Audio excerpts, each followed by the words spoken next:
Alors Marc, chapitre 16, verset 17 au verset 20, je lis au nom de Jésus. Voici les miracles qui accompagneront ceux qui auront cru. Quelqu'un peut dire avec moi ceux qui auront cru. En mon nom, ils chasseront les démons, ils parleront de nouvelles langues, ils saisiront des serpents, s'ils boivent quelque breuvage mortel, ils ne leur feront point de mal, ils imposeront les mains aux malades et les malades seront guéris.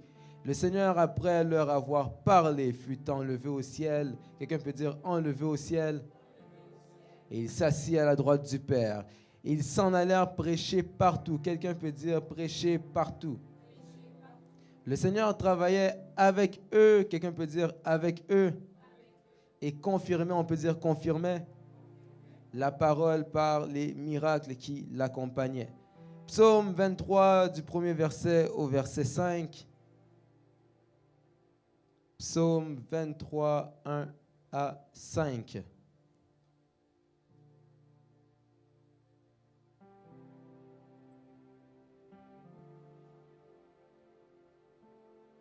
À l'exception de ceux qui se promènent avec la Bible des Gédéons, là, la petite Bible comme ça, Psaume c'est dans l'Ancien Testament. À part si vous avez cette Bible, Psaume c'est dans l'Ancien Testament, juste pour vous guider. C'est correct? Psaume 23, versets 1 à 5, je lis au nom de Jésus. Cantique de David. L'Éternel est mon berger, je ne manquerai de rien. Il me fait reposer dans de verts pâturages, il me dirige près des eaux paisibles. Il restaure mon âme, il me conduit dans les sentiers de la justice à cause de son nom. Quand je marche dans la vallée de l'ombre de la mort, je ne crains aucun mal, car tu es avec moi. Ta houlette et ton bâton me rassurent. Tu dresses devant moi une table en face de mes adversaires. Tu oins d'huile ma tête et ma coupe déborde. Que Dieu bénisse sa parole.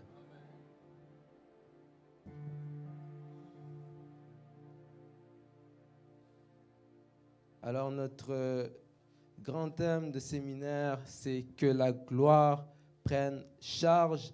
Mais j'ai comme sous-thème ce soir, la gloire, la part des champions. Quelqu'un peut dire avec moi, la gloire, la part des champions. Et mon message sera séparé en 3 parties. La première partie sera une courte partie enseignement. Par la suite, nous allons avoir une prédication et nous allons terminer ce message par une partie prophétique où, par la grâce de Dieu, je libérerai quelques oracles. Alléluia. Lorsqu'on parle d'oracle, un oracle, ça a 2 définitions. Un oracle est d'abord une réponse d'une divinité aux questions qui lui ont été posées. Donc, lorsqu'on parle d'oracle, c'est le fait de recevoir des réponses par Dieu. Et c'est Dieu, en fait, qui répond aux questions que nous lui avons posées. Je crois que ce soir, on va répondre aux questions que plusieurs personnes lui ont posées. Alléluia. Deuxième définition d'oracle. Oracle, c'est une prophétie. Donc, lorsqu'on parle des oracles, on parle des choses qui sont à venir, non pas des choses qui sont ou qui étaient, mais des choses qui sont à venir. Et je crois que par la grâce de Dieu, quelqu'un aura beaucoup plus d'éclaircissement en ce qui concerne les choses qui sont à venir pour sa vie. Alléluia. Alors, pour commencer le message, la première des choses que j'aimerais dire, c'est qu'il est important pour nous, lorsque nous parlons de la gloire, de comprendre également qui est le Saint-Esprit. Je dis qui est le Saint-Esprit parce que le Saint-Esprit n'est pas une chose, le Saint-Esprit n'est pas une puissance, mais le Saint-Esprit est une personne. Alléluia. Et c'est comme ça qu'on peut voir dans Genèse 1, verset 26, que la Bible nous dit « Faisons l'homme à notre image ». Donc, lorsque Dieu parle du fait de faire l'homme à notre image, Dieu ne parle pas au pluriel pour rien, mais si Dieu parle au pluriel, c'est qu'il est conscient du fait qu'il est là, mais qu'il y a également d'autres parties qui composent Dieu qu'il est. Est-ce qu'on m'a suivi? Donc, Dieu est un, mais lorsque vous allez lire Ésaïe 6, verset 3, la Bible nous dit « Saint, Saint, Saint est l'Éternel ». Et ce que j'aimerais dire par là, c'est que la sainteté dont nous parle Ésaïe n'est pas une sainteté quantitative, mais une sainteté qualitative. C'est-à-dire qu'on ne dit pas Saint, Saint, Saint parce que Dieu est 3 fois saint, mais on dit Saint, Saint, Saint parce que les 3 composantes de Dieu sont saintes. On me suit? De là où s'il fallait commencer à croire que la sainteté était quantitative, on pourrait dire que je suis devenu plus saint que Dieu parce que je suis saint 4 fois. On me suit? De là où la sainteté n'est pas quantitative, mais elle est qualitative. Lorsqu'on parle du Saint-Esprit, on peut lire dans Jean 16, le verset 13, qui nous dit « Quand le Consolateur sera venu, l'Esprit de vérité, il vous conduira dans toute la vérité, car il ne parlera pas de lui-même, mais il dira tout ce qu'il aura entendu et il vous annoncera les choses à venir. » Donc, une chose qu'on peut comprendre avec le Saint-Esprit, c'est que le Saint-Esprit est également un guide. Lorsqu'on parle du fait que le Saint-Esprit est un guide, il est important pour nous d'être obéissants au Saint-Esprit. Ça veut dire que lorsqu'on parle du fait qu'il est notre guide, voyez vraiment l'image d'un GPS où on nous dit, par exemple, que pour te rendre à une certaine destination, tu deviens dépendant du guide qu'est le GPS pour toi à partir de ce moment. Ainsi, lorsque tu marches avec le Saint-Esprit est pour toi un guide parce que tu deviens dépendant de lui si tu veux pouvoir arriver à destination. Est-ce qu'on me suit? Le Saint-Esprit est également un conducteur. Donc, lorsqu'on parle du fait que le Saint-Esprit est également un conducteur, on nous dit « il vous conduira ». C'est-à-dire, celui qui te conduit, c'est celui qui occupe la place du chauffeur dans la voiture. Et celui qui conduit dans la voiture n'est pas forcément, en fait, on va dire ça simplement comme ça, celui qui conduit ne partage pas le volant. C'est-à-dire, vous tous qui conduisez, vous savez qu'à l'instant où vous serez en train d'avoir les deux mains sur le volant et qu'il y en a une troisième qui va mettre sa main sur le volant, toi-même, tu vas paniquer parce que tu sais qu'on risque de faire un accident. N'est-ce pas? C'est ainsi qu'on va comprendre que lorsque le Saint-Esprit est réellement celui qui te conduit, tu dois lui laisser prendre la place et tu dois être totalement soumis à lui. Alléluia. Ainsi, on ne peut pas expérimenter la gloire et la puissance de Dieu sans le Saint-Esprit. Mais ce que la Bible va nous dire sur la personne du Saint-Esprit, c'est qu'il n'est pas apparu dans Jean 16 lorsque Jésus en a fait mention pour expliquer que le Consolateur va venir pour, autrement dit, le remplacer. Mais lorsqu'on parle du Saint-Esprit, on va voir que la personne du Saint-Esprit était déjà depuis le commencement lorsque la Bible nous dit que la terre était informe et vide. Donc Genèse 1, verset 2, la terre était informe et vide et l'Esprit de Dieu se mouvait au-dessus des eaux. C'est-à-dire que depuis Genèse 1, verset 2, le Saint-Esprit était déjà là. Et c'est ce qu'on appelle la présence du Saint-Esprit. Donc lorsqu'on parle du Saint-Esprit, il y a la présence du Saint-Esprit, il y a recevoir le Saint-Esprit et il y a également le baptême du Saint-Esprit. Lorsqu'on parle du fait de recevoir le Saint-Esprit, c'est lorsque la Bible nous dit dans Jean 20, verset 22, que Jésus souffla en eux et dit « Recevez le Saint-Esprit ». Donc lorsque vous voyez Jésus qui souffle sur les disciples et leur dit « Recevez le Saint-Esprit », c'est à ce moment que les disciples reçoivent le Saint-Esprit en eux. Et c'est de là qu'on parle du Saint-Esprit en nous. Mais lorsqu'on parle du Saint-Esprit qui se pose sur nous, c'est là qu'on va dans Acte 1, verset 8 et dans Acte 2, verset 4 qui nous dit que le Saint-Esprit est descendu. Et c'est à ce moment que se posant sur les disciples, on parle de l'onction.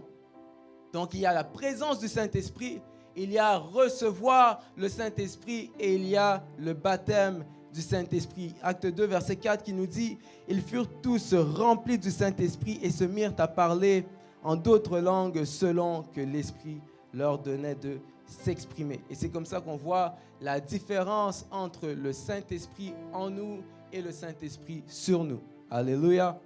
Est-ce que jusqu'ici c'était clair? C'est ce qui conclut la partie de l'enseignement du message. Et j'aimerais même dire comme ça, mercredi, on était beaucoup plus au niveau de l'enseignement, mais aujourd'hui, je crois que nous allons entrer dans une autre dimension. Je sais, nous avons pu voir hier que l'Ancien a également posé les bases et je crois que à partir de ce soir et les jours qui suivront, nous verrons la gloire de Dieu de manière palpable dans nos vies et en ce lieu. Alléluia. Alors la partie prédication du message. La Bible nous dit, voici les miracles qui accompagneront ceux qui auront cru. Lorsqu'on parle du fait que les miracles vont accompagner ceux qui auront cru, c'est à partir de ce moment-là qu'on va constater une chose. Par définition, accompagner signifie aller en même temps que quelqu'un au même endroit que la personne. Donc, lorsqu'on dit que les miracles nous accompagneront, c'est-à-dire que tu dois recevoir, ou du moins tu vas recevoir l'onction, non pas pour rester à un endroit statique, mais pour te déplacer.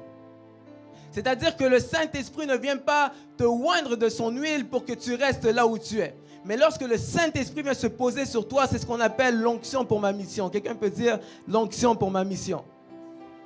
L'onction pour la fonction. Dieu ne va pas te oindre pour que tu conserves l'huile dans ta poche, mais pour que tu l'utilises. Et c'est comme ça qu'on va voir l'histoire des 10 vierges, les 5 folles et les 5 sages, où on nous parle du fait qu'il y en a 5 d'entre elles qui ont conservé leur huile, mais qu'on parle de 5 d'autres d'entre elles qui ont gaspillé l'huile. Ou j'aimerais dire à quelqu'un que l'onction ne se gaspille pas. Ne prends pas l'onction pour la gaspiller et ne prends pas non plus l'onction pour la conserver. C'est-à-dire maintenant, lorsque vous lisez Matthieu 25, à partir jusqu'au verset 13, on nous parle des 10 vierges, des 5 folles et les 5 sages. Mais lorsqu'on arrive au verset 14, la Bible va nous parler de la parabole des talents.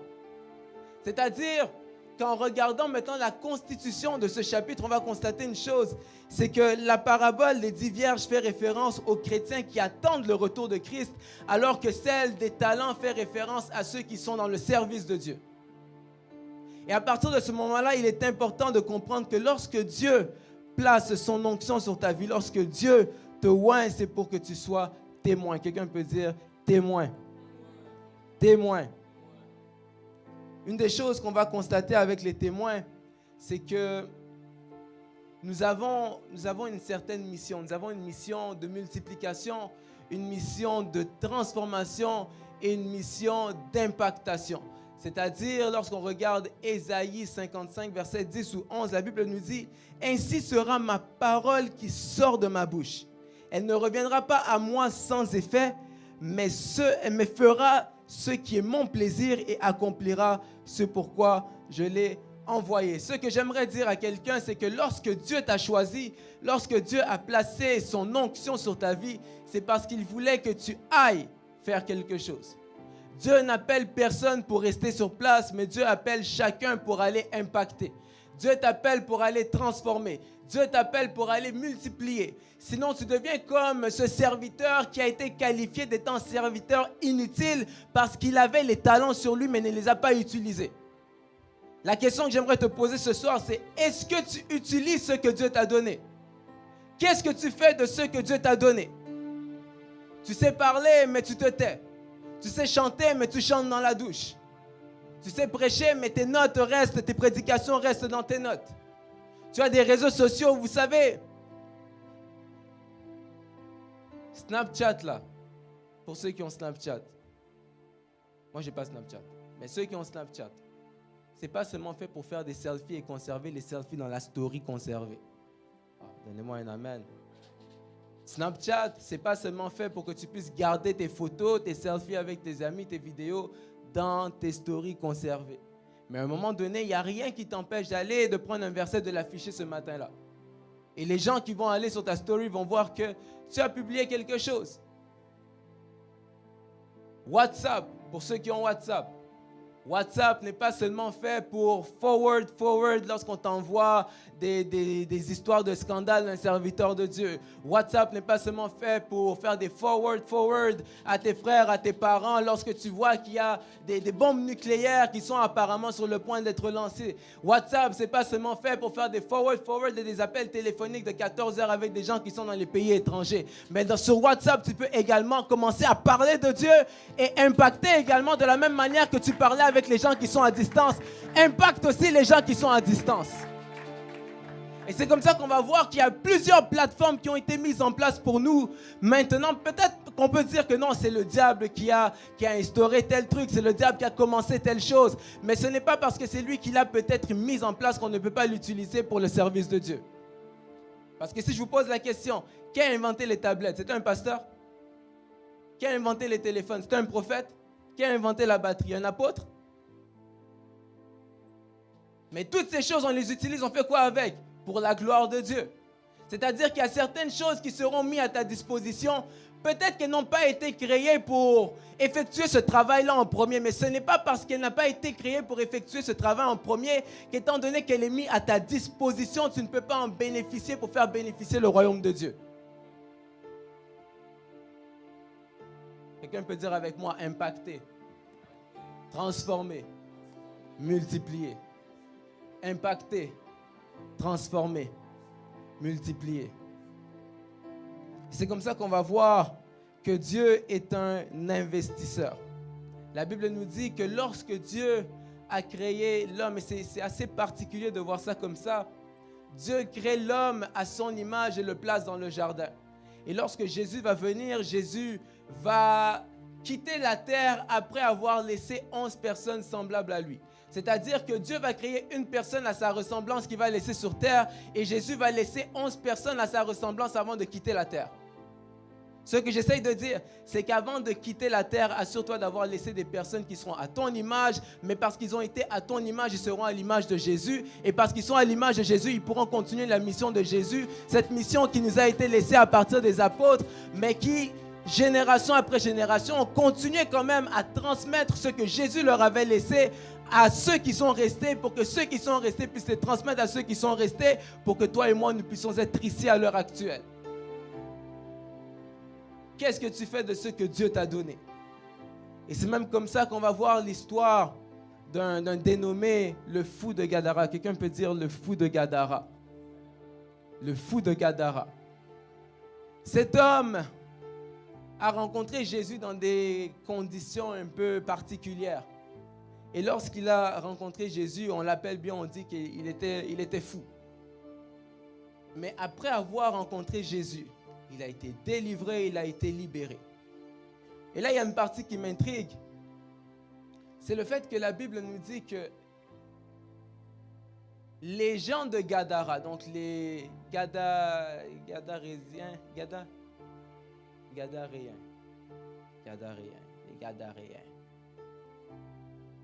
les Gadaréens, ces gens qui habitaient Gadara, ont commencé à avoir peur de Jésus.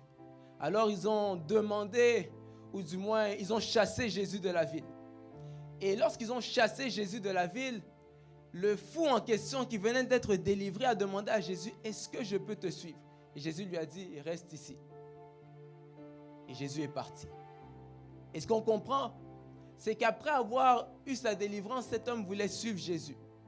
Mais ce que Jésus a fait, c'est qu'il s'est assuré de rester présent dans la ville tout en étant absent à l'intérieur. Il a laissé la semence dans le fou de Gadara avant de se faire chasser de la ville. Ce qui a fait en sorte qu'il est demeuré dans la ville même après qu'on l'ait chassé. Mais il est demeuré à travers le fou.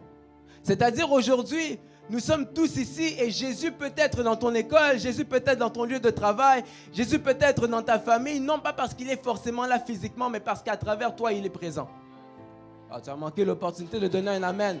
À travers toi, il est présent. C'est-à-dire, partout où tu pars, partout où tu passes, dans ce que tu vas dire, dans ce que tu vas faire, rappelle-toi que tu représentes Jésus.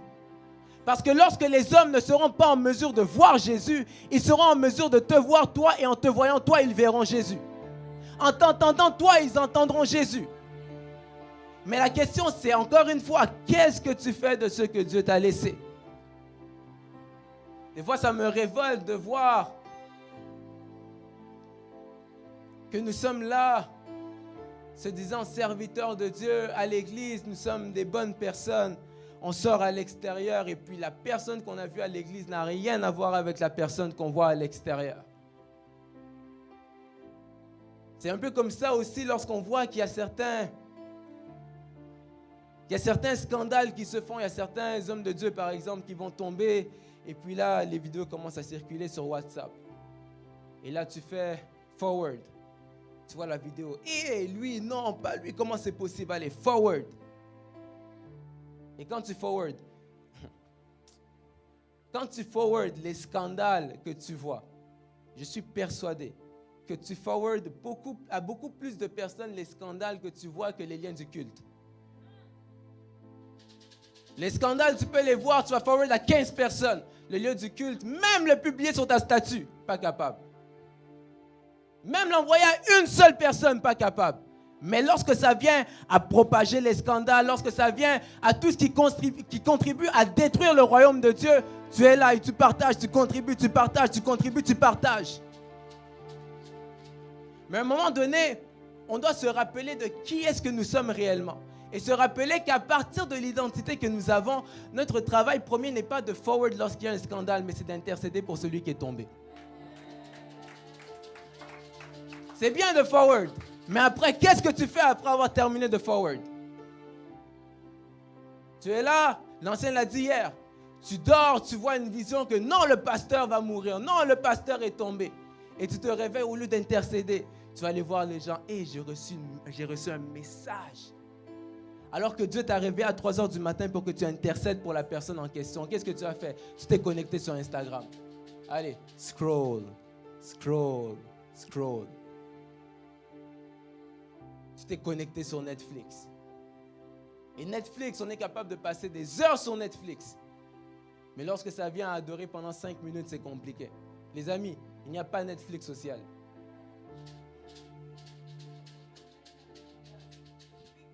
Il n'y a pas Netflix social. Qu'est-ce que tu fais de ce que Dieu t'a donné? Tu veux recevoir l'onction. Tu veux recevoir les dons. On a parlé des dons. Tu veux les recevoir. On dit aspirer aux dons les meilleurs. Mais lorsque tu vas aspirer à ces dons, c'est pour faire quoi? Tu veux prophétiser sur les gens ou tu veux avoir des paroles de connaissance sur les gens juste pour voir qui a péché hier? Tu veux guérir les malades pour montrer que Dieu t'utilise? Les dons de l'esprit ne sont pas mis à notre disposition pour la destruction du peuple, mais pour l'édification du peuple. C'est pour édifier, c'est pour construire, c'est pour consoler. Mais là, tu aspires à la prophétie, mais dans ta bouche, il y a la calomnie. Tu es dans le groupe d'intercession, mais dans ta bouche, il y a la calomnie. Tu veux guérir les malades, mais avec tes mains, qu'est-ce que tu fais? Tu veux imposer tes mains sur les gens, mais avec tes mains, qu'est-ce que tu fais? Tu veux voir, tu veux commencer à voir par les rêves, mais avec tes yeux, qu'est-ce que tu regardes? Ah, donnez-moi un amen. Avec tes yeux, qu'est-ce que tu regardes? C'est comme ça qu'on va voir, même en ce qui concerne l'onction, il y a 2 types d'onction. Il y a l'onction qui est poussée par la grâce, mais il y a l'onction qui est déclenchée par la consécration. C'est-à-dire qu'il y a une certaine onction qui va se développer seulement lorsque tu vas accepter de te consacrer, accepter de laisser ta chair, accepter de laisser ta vie ancienne et te concentrer sur Dieu, te concentrer sur ce que Dieu te demande de faire. Là, j'allais commencer à divaguer, mais ce message, je vais le garder pour une autre fois. On va rentrer dans la dernière partie. Acte 2, 17 à 19. La Bible nous dit, dans les derniers jours, dit Dieu, je répandrai de mon esprit sur toute chair. Vos fils et vos filles prophétiseront. Quelqu'un peut dire vos fils et vos filles. Vos jeunes gens auront des visions et vos vieillards auront des songes. Oui, sur mes serviteurs et sur mes servantes. Quelqu'un peut dire mes servantes. Dans les derniers jours, je répandrai de mon esprit et ils prophétiseront.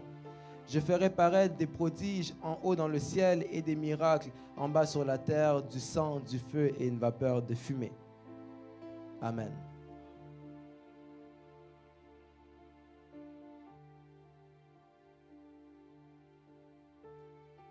Saint-Esprit, aide-moi à rester concentré. On dit,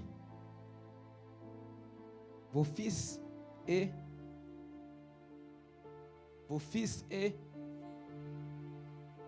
après on dit, mes serviteurs aimés. On ne va pas aller loin. Si quelqu'un a des questions, on va s'asseoir après. Vos fils et vos filles, mes serviteurs aimés, les femmes, ne soyez pas complexés. Parlez de la part de Dieu. Si on va commencer à vous apporter un évangile de complexé, en tout cas à partir de ce moment, on ferme seulement les oreilles, on avance. Mais la Bible dit, sur mes fils et mes filles, sur mes serviteurs et mes servantes, les femmes ne sont pas disqualifiées.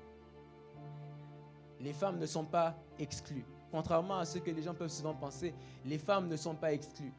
J'aime même souvent dire, ceux qui pensent qu'une femme ne peut pas être appelée au ministère, qu'est-ce qu'on va dire de Déborah qui était prophétesse et qui était juge en Israël? Là, on va dire, oh non, mais elle était prophétesse, elle n'était pas pasteur. Ok, mais on dit qu'elle était juge. Un juge fait quoi? Il donne des conseils. Un juge fait quoi? Il donne des câlins. Un juge fait quoi à la cuisine? Elle était juge et prophétesse. Lorsque Jésus est ressuscité, où étaient les hommes? Pierre était où? Jean était où? Jacques était où? Bartimée, qui sont les autres disciples? Thomas, je conduis à 5, il en manque. Judas est parti. Il en manque 6. Où sont les autres? Barthélemy. On recommence. Pierre, Jean, Jacques, Barthélemy, Thomas, Judas, Philippe.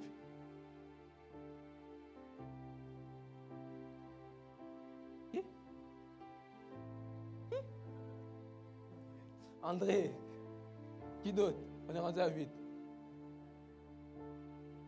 Thaddée, 9. Judas, on l'a nommé. Il y a 2 Judas dans les disciples. Vous êtes sûrs? Vous êtes sûrs?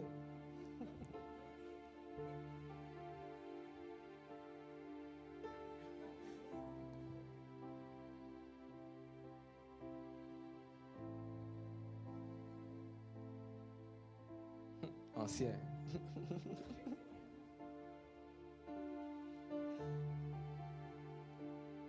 Où étaient les hommes? Où étaient les hommes?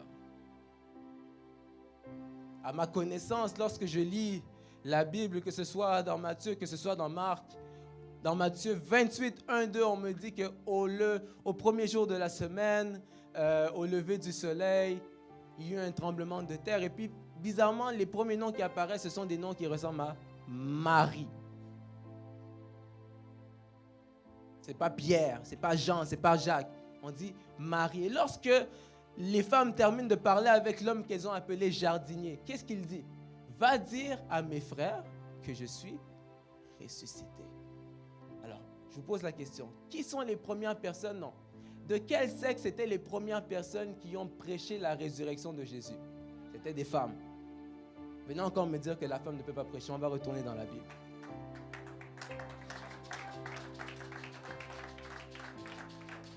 On me dit, vos fils et vos filles, mes serviteurs et mes servantes.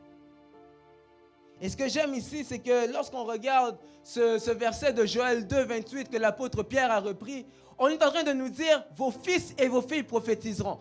Et ce qui m'a quand même étonné le jour où j'ai essayé de lire le verset correctement, c'est que j'ai réalisé que ce verset ne s'adressait pas aux fils et aux filles, mais aux parents. Parce qu'on ne dit pas, tu prophétiseras, la fille, mon fils, ma fille prophétiseront. On dit, vos fils et vos filles. C'est-à-dire qu'on parle aux parents. Vos fils et vos filles prophétiseront.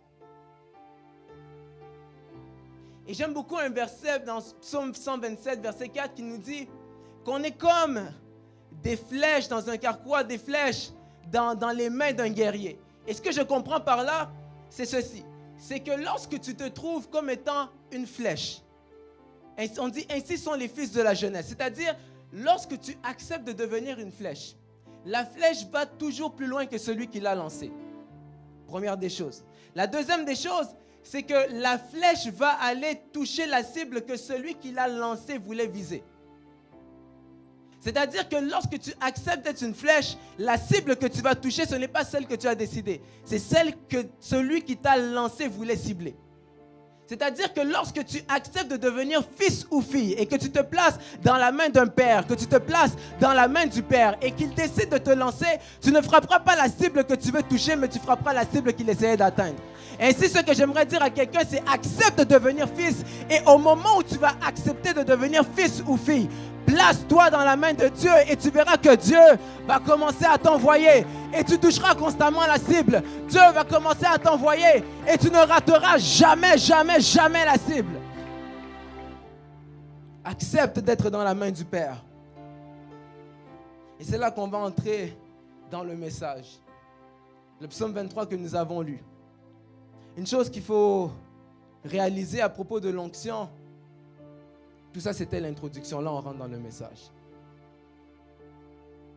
Une chose qu'il faut réaliser avec l'onction, c'est qu'il est important de toujours comprendre la source de l'onction et remonter à la source de l'onction. Lorsqu'on regarde Psaume 23, la Bible nous dit que tu oins d'huile ma tête. C'est-à-dire, lorsqu'on parle de l'onction, il faut chercher à s'attacher au tu avant de s'attacher à l'onction. Il faut chercher à s'attacher à celui de qui on parle lorsqu'on dit que tu oins d'huile ma tête avant de chercher à t'attacher à l'huile qui est posée sur ta tête. Attache-toi au-dessus. C'est-à-dire, il faut chercher celui qui oint avant de chercher l'onction. Il faut chercher Dieu avant de chercher la gloire. Il faut chercher Dieu avant de chercher la puissance. Il faut chercher Dieu avant de chercher les bénédictions. Sinon, c'est comme ça qu'on finit par ressembler aux enfants d'Israël au lieu de ressembler à Moïse, qui la Bible nous dit, Moïse connaissait la main de l'Éternel. Moïse connaissait la personne qui était l'Éternel, mais les enfants d'Israël connaissaient la main de Dieu. Autrement dit, on nous dit que les enfants d'Israël connaissaient les œuvres de Dieu. Combien d'entre nous connaissent les œuvres de Dieu mais ne connaissent pas Dieu? À plusieurs reprises, tu es là, tu connais, lorsqu'on dit que tu connais la main de Dieu, que tu connais les œuvres de Dieu, on parle du fait que tu es capable d'expliquer que Dieu guérit. On parle du fait que tu es capable d'expliquer que Dieu sauve. On parle du fait que tu es capable d'expliquer que Dieu fait ceci, Dieu fait cela. Ça, c'est le fait de voir la main de Dieu, c'est de connaître les œuvres de Dieu. La Bible nous dit que lorsqu'on regarde tout ce que les enfants d'Israël ont vu, Moïse va dire dans Exode 33, « Fais-moi connaître tes voies, alors je te connaîtrai. » Les enfants d'Israël connaissaient les voies de l'Éternel, mais ne connaissaient pas Dieu. Est-ce que tu connais Dieu ou tu connais ses voies? Est-ce que tu connais Dieu ou tu connais ses œuvres? On nous dit, à Moïse, il a manifesté ses voies et ses œuvres aux enfants d'Israël. Connais-tu les œuvres de Dieu ou les voies de Dieu? Lorsque tu parles de Dieu, est-ce que tu parles de Dieu par rapport à ce que tu as vu Dieu faire ou parce que tu as eu une intimité avec Dieu, tu connais comment est-ce que Dieu est? Connaître les voies. Parce que celui qui connaît les œuvres aura beaucoup plus de facilité à se détacher de Dieu parce qu'il connaît seulement la main de Dieu. Ainsi, lorsque la main n'est plus disponible, on s'éloigne du cœur beaucoup plus facilement. Et c'est similaire à quelqu'un qui s'attache à toi seulement pour ce que tu lui donnes. Au moment où tu vas arrêter de lui donner, il va disparaître. Est-ce que tu t'attaches à Dieu parce que tu connais ses voies ou tu t'attaches à Dieu parce que tu connais son cœur, parce que tu connais ses œuvres? Connais-tu les voies de Dieu ou les œuvres de Dieu? Il faut chercher celui qui oint avant de chercher l'onction. Et c'est comme ça que lorsque tu aspires à l'onction, il faut chercher le tu avant de chercher le il. Ou autrement dit, le tu commence par il. Psaume 23, on est là-bas. Là, on va rester là-bas. Psaume 23 qui dit, au début, l'Éternel est mon berger, je ne manquerai de rien, il me fait reposer dans des verts pâturages. C'est-à-dire, lorsque vous regardez, je pense jusqu'au verset 4, je crois. David parle de Dieu. Voilà. Au début, David parle de Dieu et après un certain moment donné, David parle à Dieu. Il parle de Dieu lorsqu'il dit « L'Éternel est mon berger, je ne manquerai de rien. Il me fait reposer. » Donc, il est en train de parler de Dieu à la troisième personne du singulier. Et lorsqu'il va arriver dans la vallée de l'ombre de la mort, il va dire « Lorsque je marche dans la vallée de l'ombre de la mort, je ne crains aucun mal car tu. »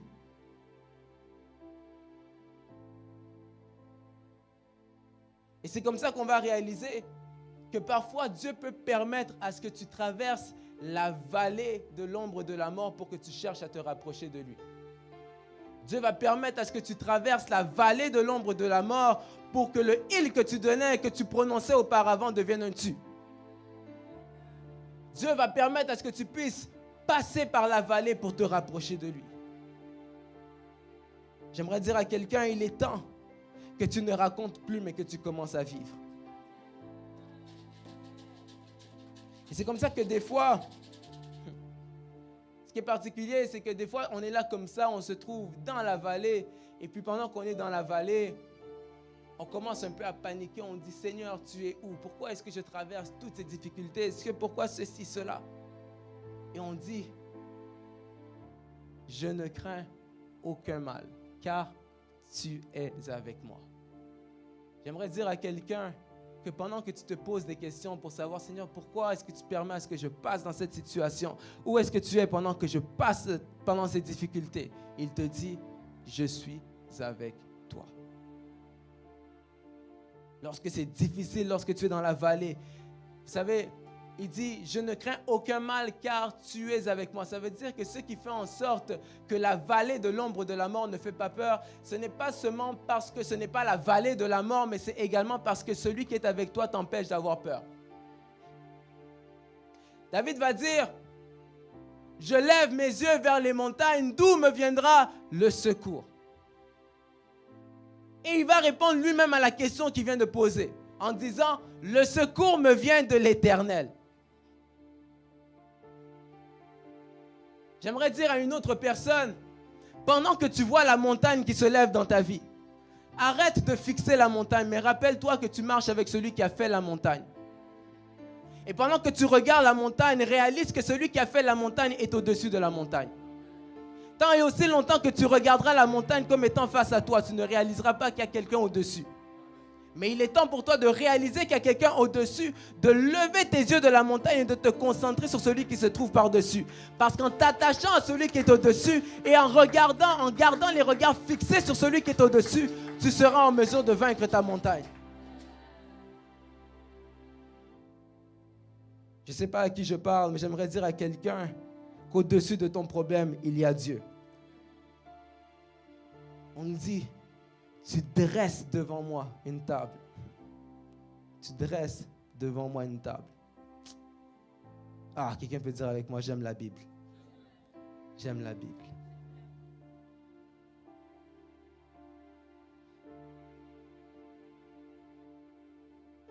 Je ne sais pas à qui je peux parler pour dire ça. Mais Hervé dit. Parce que j'ai l'impression des fois, lorsque je parle là-bas, les gens ne m'écoutent pas trop, on va parler.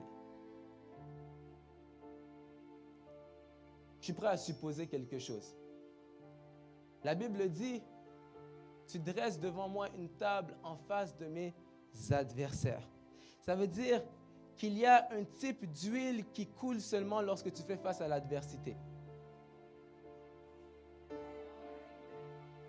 Autrement dit, il y a un type d'huile que tu ne peux pas recevoir si tu passes ton temps à fuir les problèmes. Il y a un type d'huile que tu ne pourras jamais recevoir si à chaque fois que tu fais face à l'adversité, tu t'éloignes et tu abandonnes. Parce qu'on dit, tu dresses devant moi une table en face de mes adversaires.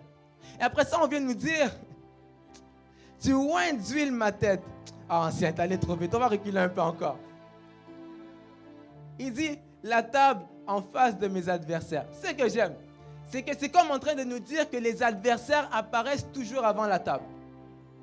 Parce qu'on dit, tu dresses devant moi une table, donc c'est comme s'il n'y a personne sur mon chemin, et puis on vient mettre les ennemis de l'autre côté. Et pendant que les ennemis sont face à moi, on emmène la table. Maintenant, ce qu'il y a de particulier, quelqu'un peut dire particulier. Particulier. C'est qu'on dit, tu oins d'huile ma tête et ma coupe déborde. Mais ta coupe déborde où? Devant la table. Quelqu'un peut dire devant la table. Devant la table. Lorsqu'on place une table devant toi, c'est pour manger. Oh, donnez-moi un amen. Lorsqu'on place une table devant toi, c'est pour manger. C'est-à-dire que lorsque Dieu place la table devant toi, premièrement, c'est Dieu qui place la table. Ce n'est pas un homme qui est venu t'apporter la table, c'est Dieu qui l'a placée.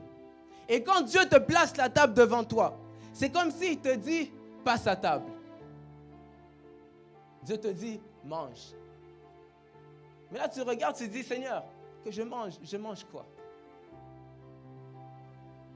Ancien, je suis prêt à supposer.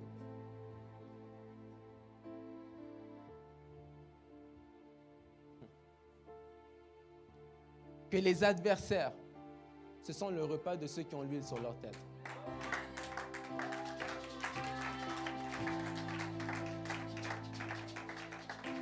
Regardez, est-ce que ça vous est déjà arrivé de vous trouver dans une situation où est-ce que tu as faim, tu veux manger, quelqu'un vient et t'énerve, la faim est partie. Vous connaissez ce sentiment, non? Tu as faim, une situation arrive, la faim a disparu. Mais ce que Dieu est en train de dire à partir de David, il dit, lorsque je place la table dans la salle, ce n'est pas à toi de quitter, mais c'est à ceux qui ne veulent pas te permettre de manger en paix de sortir. C'est-à-dire, si tu as faim, toi, reste et ne te laisse pas déranger par les adversaires qui sont de l'autre côté et qui nuisent à ta faim, qui nuisent à ton appétit. S'il y a quelqu'un qui doit se dire « je ne suis pas au bon endroit », ce n'est pas toi qui es devant la table. C'est eux qui sont de l'autre côté qui doivent quitter. Parce que le repas a été placé sur toi, parce que c'est toi qui as reçu l'huile sur ta tête.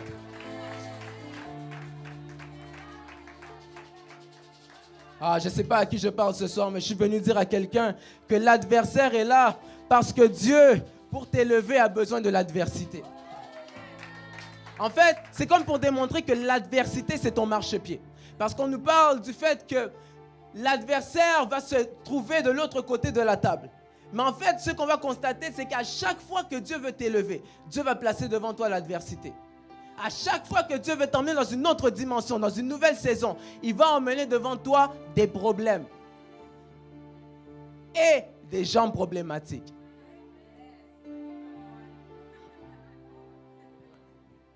Regardez, contrairement à ce qu'on peut imaginer, lorsqu'on parle du fait qu'on est entré dans une nouvelle saison, la nouvelle saison ne commence pas... En fait, comment je peux dire ça simplement? Tu n'entres pas dans une nouvelle saison parce que les gens t'acclament. Les acclamations ne sont pas le signe que tu es entré dans la nouvelle saison. Parce que la Bible va me dire, ainsi il y eut un soir et il y eut un matin. C'est-à-dire que ceux qui annoncent que tu es entré dans une nouvelle saison, ce ne sont pas les acclamations, ce sont les ténèbres. Ceux qui démontrent que tu es entré dans une nouvelle dimension, que la journée a changé, ce n'est pas le lever du soleil, c'est son coucher. C'est-à-dire que tu sais que tu entres dans une nouvelle saison lorsque les gens commencent à t'insulter. Tu sais que tu entres dans une nouvelle saison lorsque les gens commencent à calomnier. Tu sais que tu entres dans une nouvelle saison lorsqu'on commence à te créer des problèmes. Mais ce que j'aimerais te dire, c'est que tous les problèmes auxquels tu fais face sont taillés à ta... Oh my God.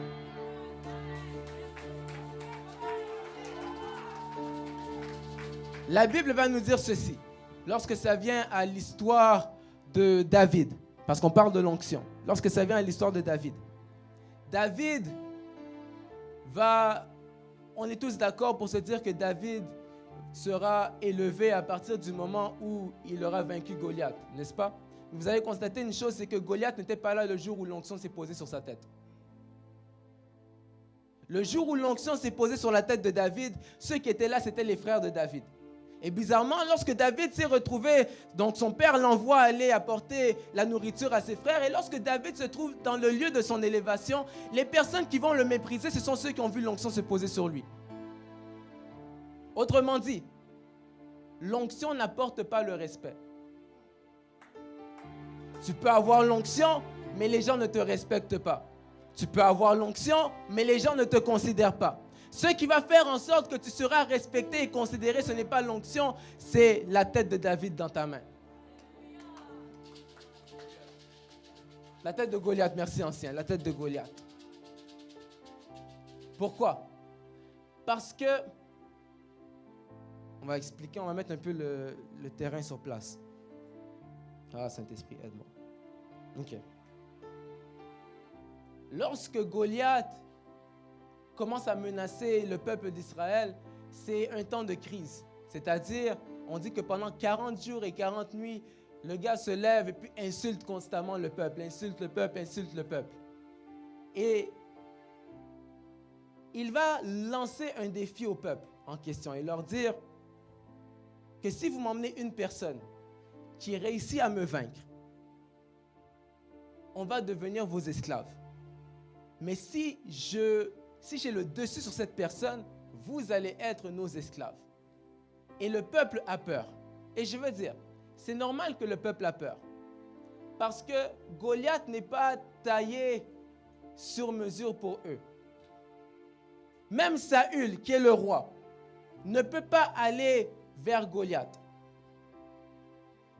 Et vous allez constater qu'avec l'armure de Saül, David ne peut pas aller vers Goliath. David va vers Goliath sans l'armure de Saül et Saül ne peut pas aller vers Goliath. Pourquoi?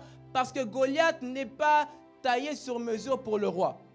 Goliath est taillé sur mesure pour celui qui a reçu l'onction. Je vais le dire simplement. Il y a des problèmes dans ta vie que tu traverses que personne d'autre ne peut régler à part toi parce que ce problème est fait sur mesure pour toi. Tu vas voir que des fois, il y a certaines situations que tu traverses, vous pouvez être à 4, à 5, à 7 au même endroit. Mais tu as l'impression que c'est juste toi qui réalises que hey, ici, il y a un truc qui ne marche pas. C'est parce que ce problème est fait pour ton onction.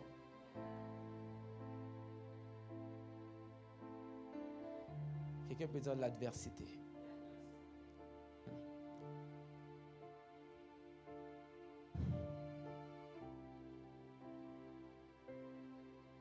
Rappelez-vous, ce qui a permis à David de gagner le respect de ses frères, ce n'est pas l'huile, mais c'est la tête de Goliath entre ses mains.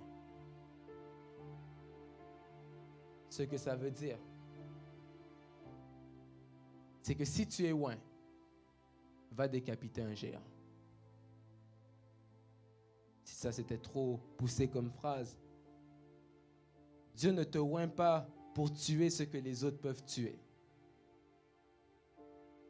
Ça veut dire, arrête de chanter dans ta douche. Ça veut dire, arrête de prêcher dans tes notes, dans ton téléphone.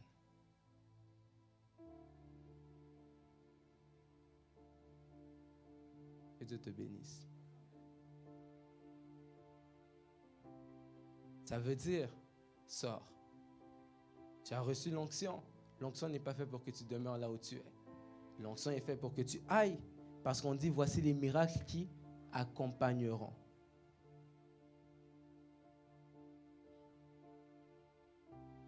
J'aimerais même te dire, si tu fais face à l'adversité, si tu vis certains combats, ne cesse pas de persévérer.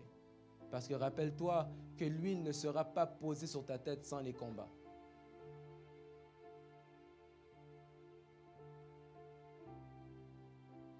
Quelqu'un peut dire avec moi, j'aime le Saint-Esprit.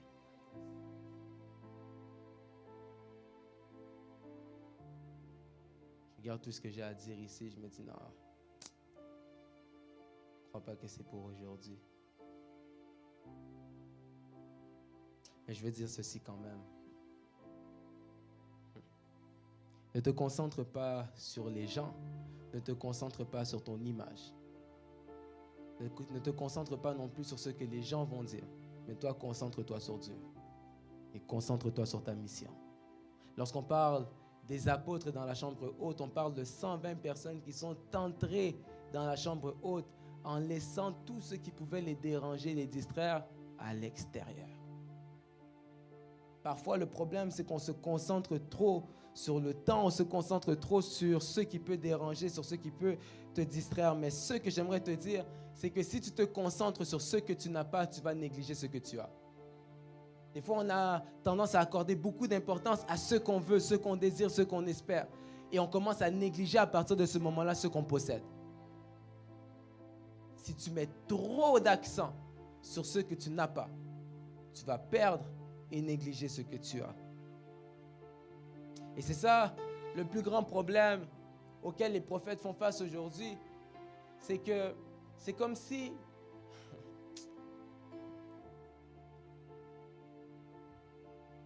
je ne sais même pas si je peux vous dire ça. En fait, lorsqu'une prophétie nous est donnée, c'est comme si la prophétie est devenue un visa pour la paresse. C'est-à-dire, la prophétie n'est pas donnée pour que tu commences à t'asseoir et à te dire que ça va venir avec le temps. Il y a des choses pour les avoir, tu dois pousser. Il y a des choses pour les avoir, tu dois persévérer. C'est comme ça qu'il y a un dicton qui dit « Pray until something happens ». C'est-à-dire, prie jusqu'à ce que quelque chose se passe. Et ce qui se passe lorsque tu es capable de prier jusqu'à ce que quelque chose se passe, c'est ceci. N'arrête jamais de prier parce que... N'arrête jamais de prier lorsque tu crois avoir reçu la réponse. N'arrête jamais de prier parce que tu n'as plus envie de prier. Prie et ne t'arrête pas parce que la date d'expiration d'une prière, c'est son exaucement. Quelqu'un peut dire, je veux l'onction, mais une onction de prière. Je crois que c'est par ici qu'on va s'arrêter.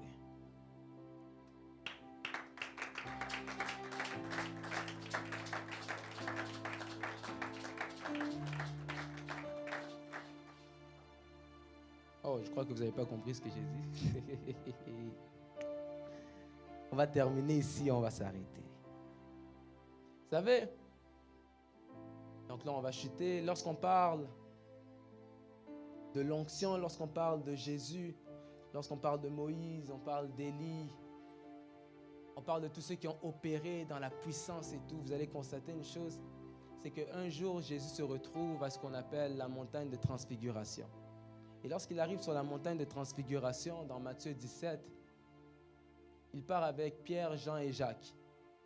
Et lorsqu'il arrive avec Pierre, Jean et Jacques, ils arrivent sur la montagne de transfiguration et ils voient Jésus, Moïse et Élie. Et les trois points en commun, le point en commun que ces trois ont ensemble, c'est que les trois ont opéré avec l'eau. Moïse a séparé les eaux en deux avec son bâton. Élie a fendu les eaux du Jourdain en deux avec son manteau. Et Jésus arrive un jour, il dit à ses disciples, allez. Il renvoie la foule, il dit aux disciples, allez. Et il dit, là je le mets dans mes mots, il dit, je vais vous rejoindre après. Jésus passe du temps dans la prière et lorsqu'il termine de prier, pendant que cette histoire, c'est incroyable vraiment, Jésus là, il est incroyable. Les disciples sont partis avant lui. Je ne sais pas, ils sont partis combien de temps avant lui, mais peu importe le nombre de temps qu'ils ont fait en partant plus tôt. La Bible nous dit qu'à un moment donné, ils voient apparaître sur l'eau quelqu'un et ils crient « Ah, c'est un fantôme !» Et Jésus leur dit « N'ayez pas peur, c'est moi. » Bon, moi je me pose la question, je me dis « Jésus ». Non, j'ouvre une parenthèse. À la montagne de transfiguration, c'est encore de ça que je parle. À la montagne de transfiguration, il est allé avec Pierre, Jean et Jacques. Il n'y avait pas Barthélemy, il n'y avait pas Thaddée, il n'y avait pas Judas, il n'y avait pas Philippe, André, ils n'étaient pas là. Ils étaient où? Je ne sais pas. Mais la Bible nous dit qu'il est parti avec Pierre, Jean et Jacques. C'est-à-dire, il y a certains... En tout cas, que ceux qui suivent le culte, Jérémie, tu es béni, Péniel, tu es béni. Et ils vont comprendre. Jésus commence son ministère avec plusieurs disciples. On les nomme, on les mentionne au nombre de 70. Et par la suite, il donne un certain message et les gens commencent à partir et il reste avec les 12. Il arrive à la montagne de transfiguration, il part avec 3. Ce que je comprends par là, c'est que dépendamment du certain niveau de profondeur et d'intimité que tu vas avoir, tu n'emmènes pas tout le monde avec toi. Et là, ça veut dire que bien que Judas était disciple de Jésus, il n'était pas dans les bonnes chaussures d'intimité pour pouvoir se trouver à la montagne de transfiguration. Je ferme la parenthèse. Donc là, Jésus arrive sur l'eau et il arrive au même endroit que les disciples. Moi, je me pose la question, je me dis, mais Jésus, ils sont partis avant toi. Ah non, je vais encore ouvrir la parenthèse. Jésus a renvoyé la foule. Après ça, il a dit aux disciples de partir et il est resté seul pour prier. C'est-à-dire qu'il y a des moments où tu dois également faire partir la foule. Tu viens de faire un miracle, la foule est en train de t'acclamer, la foule t'aime, les gens t'aiment, mais c'est le temps pour toi de les renvoyer. Et lorsque tu les renvoies comme ça, tu ne sais même pas si tu vas les recroiser un jour. Parce qu'il y a des gens qui voient ta gloire, mais à jour unique. Après ce jour, c'est fini. Séparation. Et par la suite, il dit aux disciples d'aller, il va les rejoindre. Parce qu'il sait qu'il y a certaines personnes dans la vie que tu vois une fois que tu rejettes. Il y a d'autres personnes avec qui tu marches, mais de qui, de temps en temps, tu dois te détacher pour passer du temps seul avec Dieu. Et voilà, regardez ce que ça va créer. C'est que bien que les disciples sont partis avant, Jésus va se retrouver au même niveau qu'eux sur l'eau. Mais la différence, c'est qu'eux sont partis avec une barque et lui, il s'est retrouvé là-bas à pied. Je me dis, à quelle vitesse tu as marché pour arriver au même niveau qu'eux alors qu'ils étaient partis, on ne sait pas combien d'heures avant toi. Moi, je me serais dit à la place des disciples, bon, peut-être que je ne me serais pas dit ça parce que je n'y aurais peut-être pas pensé, mais tu viens avec Jésus. Tu sais que techniquement, un jour, je vous ai dit, on ne sait même pas où est-ce que Jésus dormait. Tout ce qu'on sait sur Jésus, c'est que carrément, il peut être là comme ça. La majorité du temps, il est à pied ou en bateau. Et le pire, c'est qu'on ne dit jamais que c'est lui qui conduisait les bateaux. C'est-à-dire que le bateau sur lequel il montait n'était pas le sien.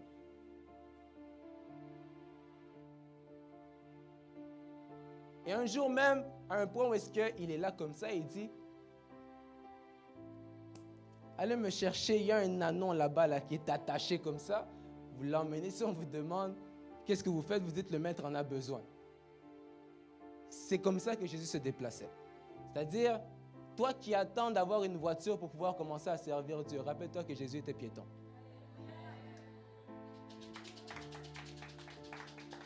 Là, on rentre. Ce qu'on va constater, c'est qu'à l'instant où tu acceptes de faire passer Dieu avant tout le reste, Dieu va se charger de te pourvoir un moyen de transport. Ça veut dire, même si ceux avec qui tu es venu parce que c'était ta ride, parce que tu as décidé de rester avec Dieu, Dieu va te pourvoir un moyen de transport. Peut-être que tu étais dépendant des gens, mais à un moment donné, tu t'es dit non. Même si je vais retourner en bus, même si je vais retourner à pied, même s'il va falloir que je dorme ici, parce que je n'ai pas de moyen de retourner chez moi, je vais le faire parce que je dois passer du temps dans la présence de Dieu. Tu verras, qui sait, peut-être que quelqu'un va t'appeler et te dire, j'ai une voiture à te donner. Et Dieu, passe du temps avec Dieu et tu verras que Dieu va se charger de ton moyen de transport. Donc, je reviens à l'histoire de la transfiguration. Moïse sépare les eaux avec son bâton, Élie sépare les eaux avec son manteau, et Jésus, lui, se retrouve non pas à séparer la mer, mais il se retrouve à marcher sur les eaux. C'est-à-dire, il y a certains problèmes dans ta vie qui sont sur ton chemin pour t'empêcher de passer. Si comme Moïse, tu ne peux pas les séparer avec ton bâton, si comme Élie, tu ne peux pas les séparer avec ton manteau, sache que par Jésus, tu es capable de marcher sur tes problèmes. Ces eaux qui représentent les problèmes qui t'empêchent d'avancer. Si le problème ne veut pas se séparer pour te laisser le chemin libre afin que tu passes à sec, tu marcheras sur tes problèmes. Montagne de transfiguration. La Bible nous dit encore, Moïse, Jésus, Élie. Quelqu'un peut dire Moïse, Élie, Jésus. Moïse va dire, moi je suis mort. Élie va dire, moi je ne suis pas mort, mais j'ai été enlevé. Et Jésus va dire, moi je vais mourir comme Moïse, je vais ressusciter comme moi-même et je serai enlevé comme Élie. C'est-à-dire que vous allez voir qu'à la montagne de transfiguration, il y avait ces trois dimensions, il y avait ces trois catégories. Et lorsque l'histoire de la transfiguration se termine, ils descendent. Donc on est encore dans Matthieu 17, ils descendent. Et lorsqu'ils arrivent au bas de la montagne, ils vont croiser un homme qui parle du fait qu'il a un fils qui est lunatique. Et son fils lunatique, on dit que lorsqu'il est malade, lorsque la lune sort, on vous a parlé au début de l'année des démons qui se trouvent sur la lune, sur le soleil, etc. On dit que lorsque la lune sort, l'esprit qui est en lui commence à s'agiter et le petit se jette dans le feu et dans l'eau. Et ce sont les disciples de Jésus qui n'étaient pas montés avec lui à la montagne qui viennent dire à Jésus que regarde, il faut faire quelque chose pour cet homme. Et vous allez constater qu'à la montagne, il y avait Élie et il y avait Moïse. Et on dit que le petit se jetait dans le feu et dans l'eau. Élie a opéré avec le feu et Moïse avec l'eau. C'est-à-dire qu'à la montagne, il y avait la recharge pour vaincre ceux qui étaient au bas de la montagne. Autrement dit, il est temps pour toi d'apprendre à passer du temps dans la présence de Dieu et dans la prière afin de te recharger et de cultiver à l'intérieur de toi ce qui va te permettre par la suite d'aller accomplir la mission à laquelle Dieu t'a appelé. Je ne sais pas à qui je parle, mais j'aimerais dire à quelqu'un, parce que tu acceptes de passer du temps dans la présence de Dieu, tu feras les choses différemment. Moïse va arriver devant le buisson et puis Dieu va lui dire, je te ferai Dieu devant Pharaon. Prends ta verge. Et lorsque tu vas jeter ta verge devant les magiciens de Pharaon, les magiciens de Pharaon vont faire la même chose. Imaginez déjà comment c'est incroyable de jeter un bâton comme ça qui se transforme en serpent. On se dit quand tu vas le faire, les autres vont faire la même chose. Mais ce qui est particulier, c'est qu'après que les autres aient fait la même chose, on voit que le bâton d'Aaron a commencé à manger un par un les serpents des autres, les bâtons des autres. Et lorsque vous lisez, vous allez vous rendre compte d'une chose qui est assez bizarre, c'est que c'est la première fois de ma vie que je vois un bâton avec une bouche. Et je me dis, si j'étais à la place des magiciens qui voient son bâton, je sais pas, on est sans effet. Mais on est 4 comme ça, le premier, son bâton se fait prendre, le deuxième, moi, réflexe, tu vas récupérer ton bâton. Les bâtons sont tous partis, ta. Ce que j'aimerais dire à quelqu'un, c'est que lorsque tu es capable de passer du temps dans la présence de Dieu, tu contemples Dieu, tu ressembles à Dieu, et à partir de ce moment-là, tu commences à faire les choses différemment.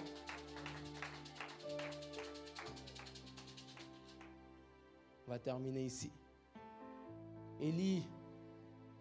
Élisée, Moïse, les disciples dans le Nouveau Testament, plusieurs ont fait plusieurs choses. Mais ce que j'aimerais dire à quelqu'un avant qu'on prie, c'est ceci. Un jour, Samuel va prophétiser sur Saül et va lui expliquer tout ce qui va lui arriver. À la fin, il va lui dire, lorsque ces signes auront eu pour toi leur accomplissement, fais ce que tu trouveras à faire. Ce que j'aimerais dire à quelqu'un pour conclure, c'est que nous ne sommes pas dans une nouvelle saison parce que les signes sont accomplis. Mais nous sommes dans une nouvelle saison parce que tout ce que nous faisons réussit. Ce qui va démontrer que tu es entré dans une nouvelle saison, ce n'est pas le fait de voir les signes et les prodiges. Parce que Marc 16, 20 dit que Jésus venait confirmer la parole par les miracles. Ça veut dire que les miracles, c'est seulement la confirmation. Ça ne veut pas dire que c'est ça qui démontre. Ce qui démontre, c'est le fait que dès que tu vas faire quelque chose va se passer. Sans même forcément ressusciter un mort, lorsque tu vas parler, il y a des vies qui vont changer. C'est à partir de ce moment-là que tu vas réaliser que tu es entré dans une nouvelle saison. Est-ce que tu peux te lever? On va prier.